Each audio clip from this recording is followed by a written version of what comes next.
Hello, everybody. Thank you for coming. Be welcome. We are going to begin, and we have a new versicle because we are um, for a new week. And let's pay attention because we are going to continue in Matthew, the book of Matthew in chapter 6. Now it's time to listen versicle number 2.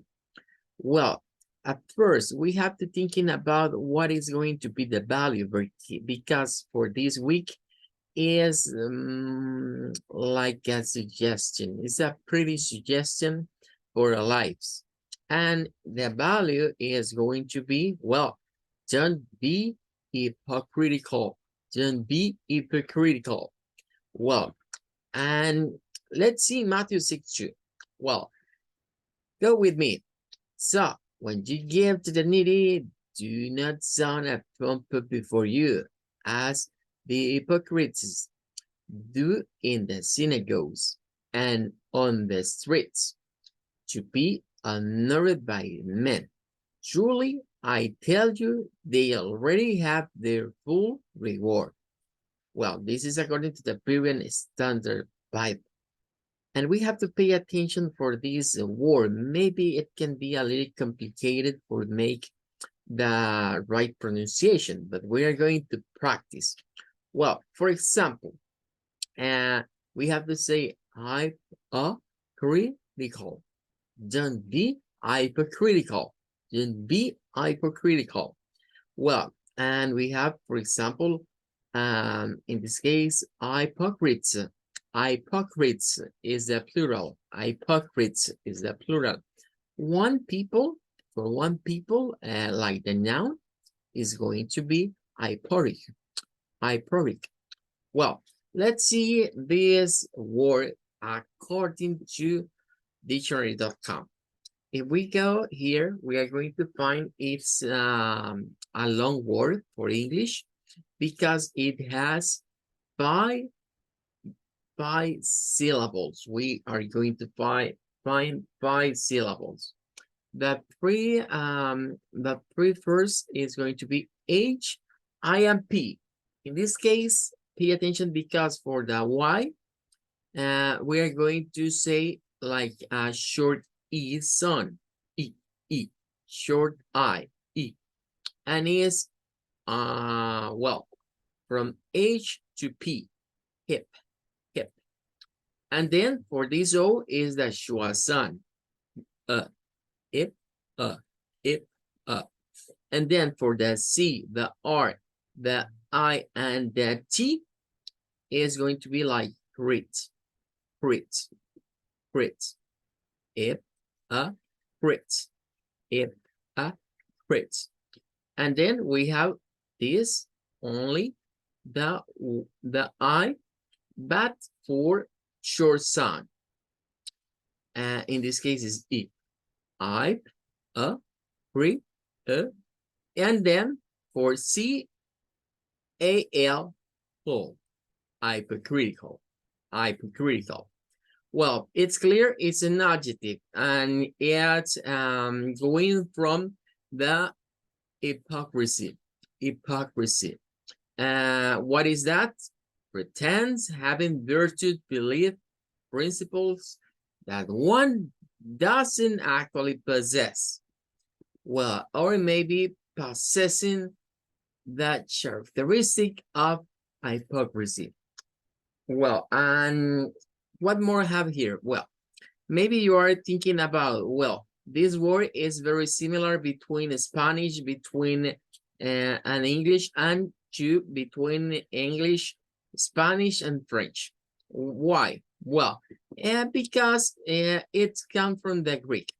As one of these words, we always say, for English language, many words come from the German, but another one come from the Latin. What are similar to Spanish, more frequency we are going to find that come from Latin or have Latin roots. But in this case, this is not come from Romans. It's come from Greek. But some people say, well, Greek and Romans are the same thing.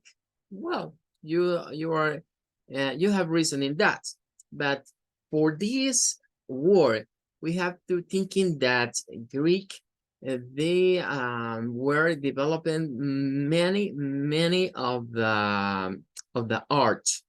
In this case, yeah, it's come from this word. This is the Greek word, and the meaning for that is a stage actor. A stage actor. Well, and if we return to here, we're going to find the version for Spanish, and we're going to make a little comparison. Well, at first, in English we have, so when you give to the needy, if we make a translation for this part coming from the Vivian Standard, is like cuando le des, cuando tú le des al que necesita o al necesitar. En español encontramos cuando des limosna. El término limosna, cabe destacar, es otra palabra que también tiene origen griego, ¿verdad? Y tiene que ver con la piedad, con la compasión, dar algo por piedad o por compasión. Luego dice, no hagas tocar trompeta delante de ti. Eso es muy parecido. Do not sound a trumpet before you. Y luego viene lo de los hipócritas en las sinagogas y en las calles. Bueno, para cerrar, ¿verdad? En la introducción de esta noche, el término hypocritical o hipócrita, ya vimos que procede del griego, pero es algo que viene más del arte griego. Los griegos se les considera, digamos, los inventores del teatro. Entonces, el teatro nació, digamos, lo que hoy conocemos como teatro, nació en Grecia. Los actores que representaban a alguien hacían precisamente o se llamaban hipócritas. El término surgió a partir de que actuaban y fingían ser alguien que no eran. O, digamos, en otras palabras, por lo general al teatro se le asocia el símbolo de dos caras, una cara feliz y una cara triste, porque ese es el arte del actor, ese es el arte, digamos, que desempeña lo que vendría siendo un personaje. Desarrollar un personaje implica meterse en la piel de él, pero no soy él. O sea, puedo manifestar sentimientos, pero no es algo que esté realmente yo sintiendo. Todos los actores, ¿verdad? Nos engañan muy bien cuando lloran, cuando ríen o cuando hacen diversas cosas que realmente no las sienten.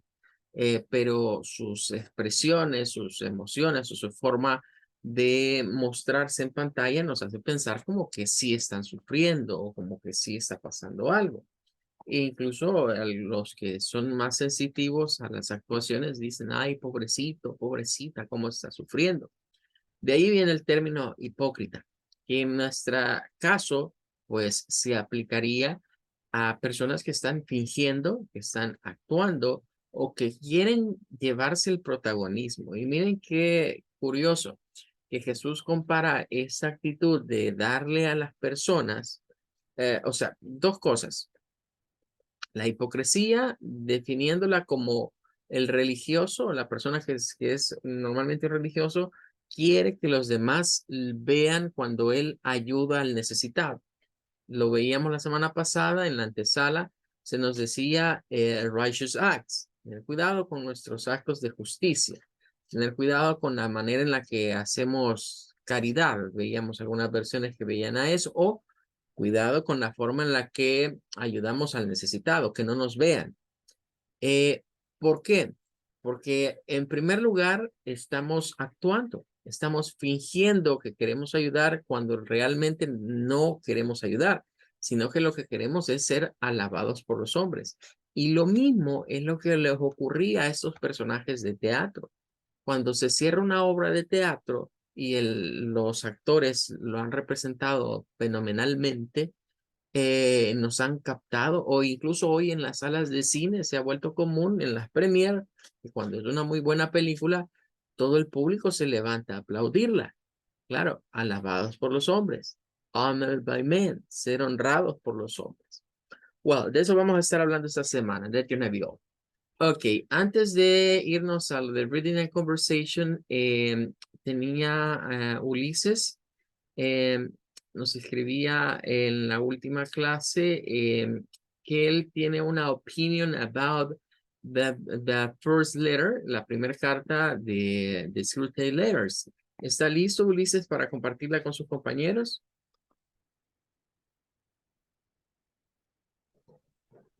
Yes, teacher. Okay, come on, let's do it.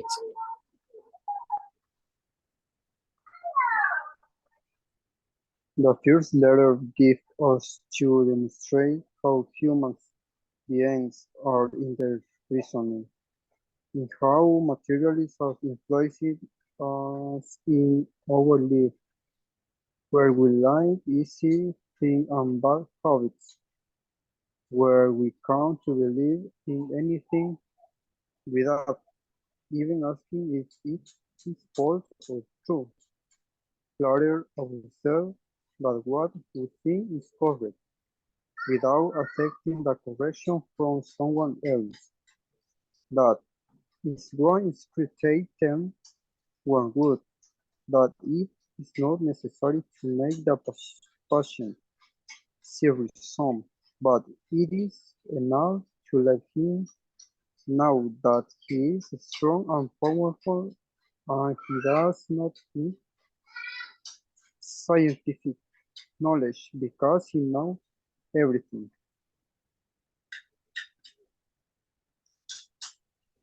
Okay, thank you so much, Ulises. Good done. Well, I don't know if somebody else want to make an opinion for that. No?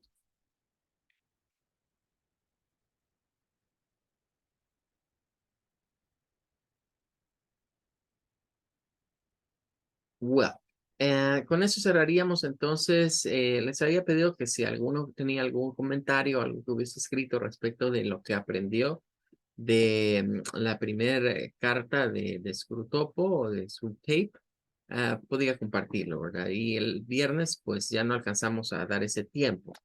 Bueno, si nobody else wants to make an opinion, let's go to the reading and conversation for today. Okay, we have to continue reading. Well, in this case, I need your participation for your speaking skills about some conversations. Here we go to this one, and the title for this is The Grandfather Clock. I have to say, this is not a grandfather clock. The grandfather clock are in another way. But the most important thing is to get clear about the conversation between these two men. One is going to be Randall, and we have Horace. Well, I need two students for make the participation for tonight. Tell me, who wanna practice? I want to practice, teacher. Okay, Felix, you will be Randall. I need one more.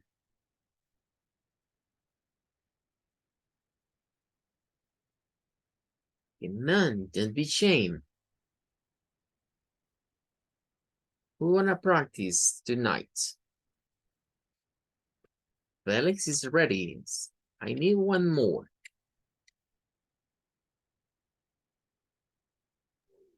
Me, teacher. Okay, thank you so much, Mr. Ulises. You are going to be Horace. Okay, let's get started, Felix and Ulises. Okay. Do you know what a grandfather clock is? Yes, of course.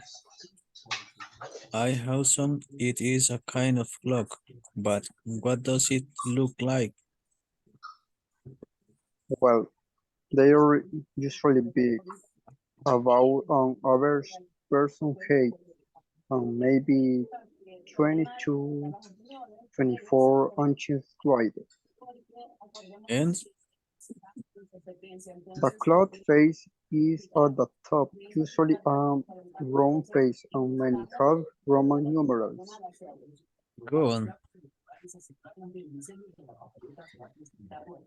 Below the face is a pendulum, which hangs from a chain, or something similar, which swing back and forth as the clock ticks. So, I'm sorry, what's a pendulum? A weight hanging from a chain, cable, or string. I see.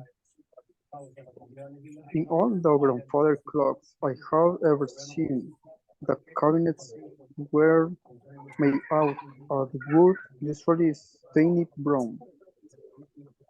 Why are they called grandfather clocks? I don't know, maybe because they are an old style of clock that was common in our grandfather days. The clock in your father's office is a grandfather clock. Is it in? Yes, but he called it his grandmother clock Why? because his grandmother gave it to him.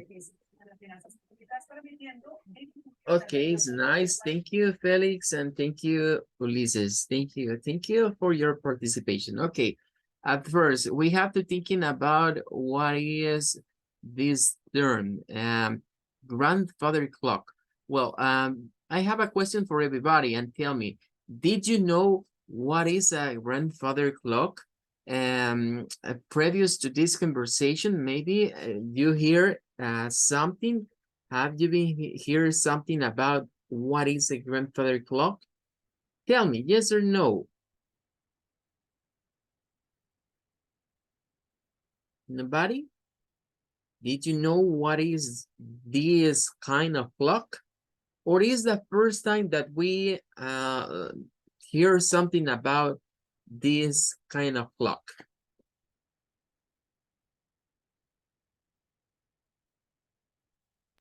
It's the first time that I listen that. Thank you. What about you, Suriel?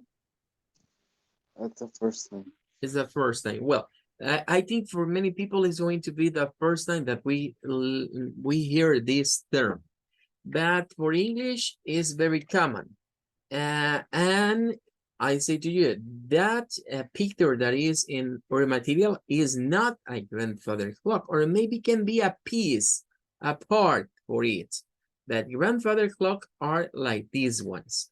For Spanish, we say to this maybe un reloj de péndulo is the name in Spanish. But for English people, is most common like grandfather clocks. And why? Well, in Google, we can find who was maybe or why people call like grandfather. And it say that is maybe for this man, Henry Claywork. He used this name. Why? Because it was for like he designed this to be a gift or maybe a present for his grandfather. And for that, grandfather is my grandfather clock.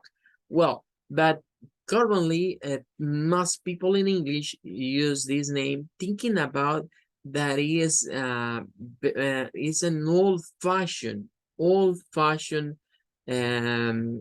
machine, and for that using grandfather clock. What we are going to say? Well, for Spanish, reloj de péndulo. That's all. Okay, well, nice. Let's go to another one. Now we have the invitation. Well, I'm going to need 2 more students for make this conversation. We need somebody to be Ed and somebody to be Michelle. Tell me, who want to practice for today?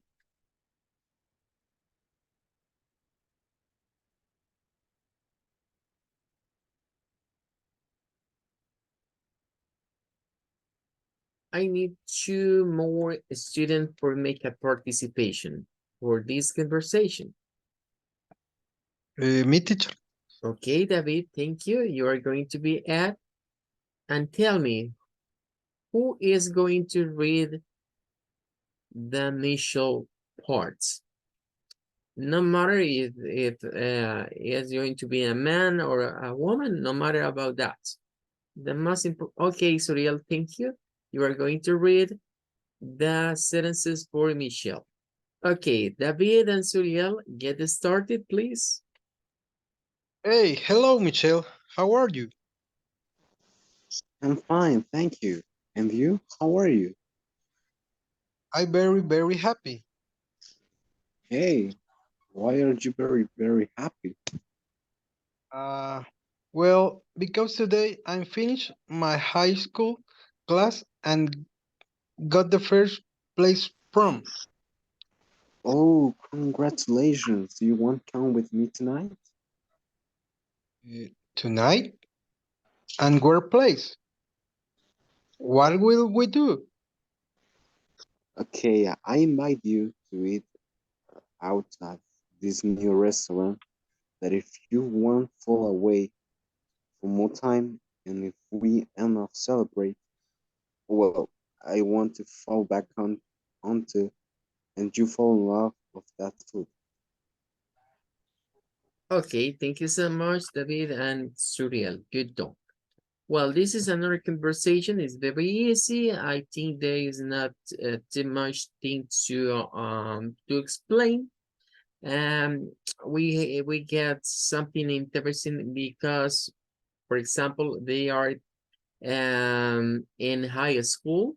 Maybe they are friends or well, and it is finishing the high school, and he got a first place from. Okay, um, and let's see the invitation for go to a restaurant. Well, I think there is not many complicated vocabulary. It's so easy and not much thing to explain. Well, and we complete this part about that conversation, and we have another question and answer. Yeah, this is going to be question and answer number 2, but I'm going to use this for the next class, for tomorrow class better, because I need more time for make this activity, because we're going to play with the wheel, with the spin wheel, and you are going, well, I'm going to spin for you, and there is going to be all these questions, maybe more, because these are very simple questions. But thinking about this, I don't wanna adjust your answer. For example, if for tomorrow when we are making this activity for you is what is your name, not just your name. Well, my name is. Where do you live? I live in. What do you do? Well, I am a student, I am a doctor, I am a lawyer, whatever. What do you do? And pay attention, it's not the same. What do you do and what are you doing? 2 different um, questions, very similar but 2 different. You have to make complete answers for this, not just the answer. For example, what is your favorite color? Somebody is going to say red. No, you have to say my favorite color is red, making complete answer. But this activity is going to be for tomorrow, okay? Not for today, because I need more time.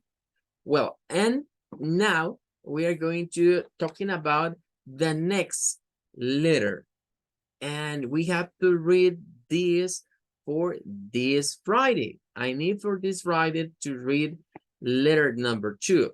Pay attention for some things that we're going to find in this letter.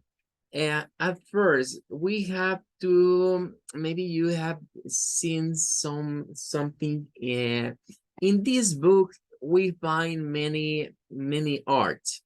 many draws like this one that maybe can be for us interesting thinking about the drawings or the arts that we're going to find in the original book, or this art, and people is going to thinking, well, what do you see in this art?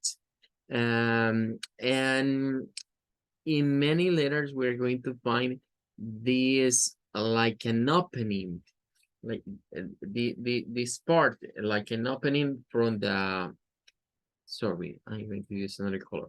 This part it's like I don't know, we can say like a symbol for moderns for modern letters, is like the postal for it.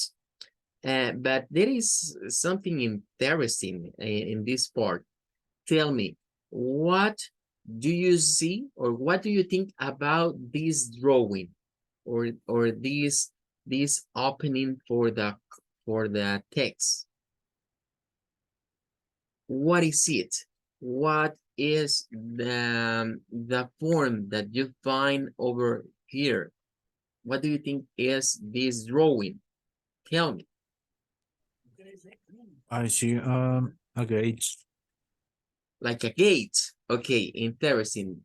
It's like a gate, like an open for there is going to open, and well, thank you. Somebody else?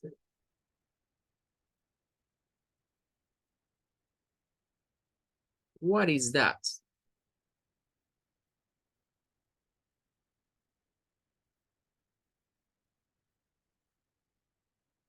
What do you see over there?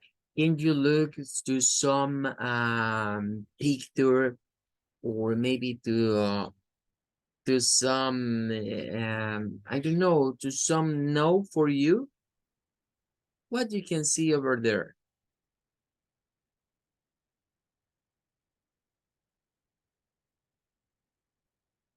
Somebody else want to make an opinion? What is that?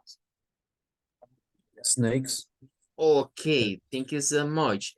It's like snakes. Okay, very nice. Somebody, well, you can say, this is the face and this is the body. Is the body for the snake, and it's like maybe they are doing I don't know, in a way, turning and turning again over the bodies, and this is going to be the tail.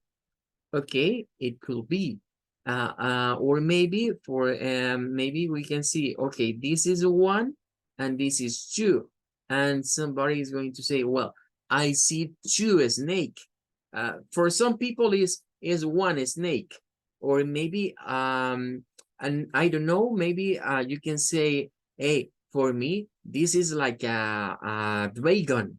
If you pay attention, and this is going to be like the nose and the eyes, the face and the eyes for the dragon, and this is the all the body of the dragon. Okay, well, some people say that. Other people say, well, I see one and two snakes. This is one, and this is the snake over here, and this is our other one snake. And then we say, okay, if there are a snake, what is this? What is this part? If we're thinking about they are a snake. Well, it's interesting to talking about it because we are going to find this drawing for the letters in screw tape. But I want to thinking about something. Well, I don't know if somebody know what is I'm going to say in Spanish para que me lo capten. En Spanish se le llama a esto pareidolias. Así es el término, pareidolias. En inglés, claro, está, digamos, el concepto también, ¿verdad? En inglés, de pareidolia también. Una pareidolia es un fenómeno que el ser humano constantemente, cuando ve imágenes o ve cosas que, digamos, no son concretas, son un poco abstractas, nuestro brain eh, usualmente anda buscando, is looking for faces, anda buscando rostros. Y quizás podríamos profundizar un poco para ilustrarlo mejor. Okay, if we're thinking about this, the term is pareidolia, um, and is this condition. Um, Como pueden ver, aquí nos lo ilustran. Todas esas cosas son objetos. Y claro, lo primero que hacemos o lo primero que tiende a hacer nuestro cerebro es a buscarle formas. Y la forma más usual de las pareidolias es buscarles un rostro a las cosas. O muchas veces cuando vemos las clouds, las nubes, que algunos dicen, hey, in the clouds I see an elephant. No, for me, it's not an elephant, it's a lion. En las nubes se dan muchas pareidolias, aunque las pareidolias con las clouds o con las nubes son muy variantes. O sea, significa que vemos muchas cosas, pero un tipo de pareidolia muy común es buscar rostros. Entonces, en estas imágenes que aparecen en el libro de Screwtape, buscan un poco desatar eso. En algunas, pues está expreso, ¿verdad? Ahí claramente vemos la figura. Una alusión a una gárgola, posiblemente. En este otro es un poco más complejo. But we can thinking, okay, what did you see? Pero ¿qué vemos ahí? Bueno, ahí hay diferentes figuras que al quedárseles viendo atentamente, uno va descubriendo qué es lo que hay. Pero esta es todavía más interesante.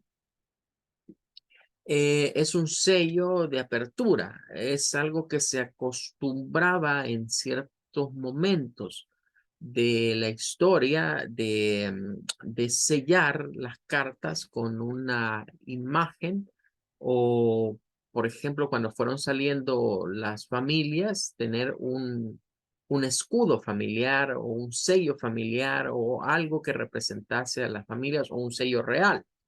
Entonces, esta figura la vamos a ir encontrando en muchas de las Screwtape Letters. Vamos a ir viendo que ahí aparece. Es aparte del signature, es como el opening que le da la autenticidad de quien está enviando la carta. Ahora, es curioso verla, como ustedes dijeron, parecen unas gates, parecen unas puertas. Otros dicen que es como una window, que es como una ventana, ¿verdad? Con un entretejido, ¿verdad? De algo que se está como abriendo. Pero en medio de ese entretejido, es curioso de notar lo que ustedes ya dijeron. Pareciera allí que hay unas serpientes, pareciera que hubiesen un par de serpientes, como enredadas. Pero si lo vemos del otro lado, si vemos esas serpientes como que tuviera rostro, y ahí viene el fenómeno de la pareidolia, si le vamos buscando forma, hay unos que dicen que allí lo que está representado es una especie de dragón. Sea, digamos que lo veamos como serpientes o como dragones, pues ya estamos ante una situación visual y recordemos de qué trata el libro, ¿verdad? El libro trata acerca de los demons, del devil en general. Entonces, claro, ese es como el sello, digamos, de donde viene. eh, es una costumbre, incluso a veces abrir a veces durante un tiempo las cartas o las notas periodísticas o los encabezados de un libro era muy común usar una letra que fuese como más adornada, ¿verdad? Que llevara más realce al principio. Well, don't forget about the read, the second one letter, that is this one, for this Friday, because we're going to make another conversation about making opinions, or thinking about some great maybe ideas that we are going to find this, because remember, it's like to listen what are the thinkings about the evil, about the devil for us. Well, because we are going to be like patient. Well, time is over. Thank you for coming. I wait you for tomorrow. Bye bye. Take care. Right, teacher. Thank you. Bye, Goodbye. teacher.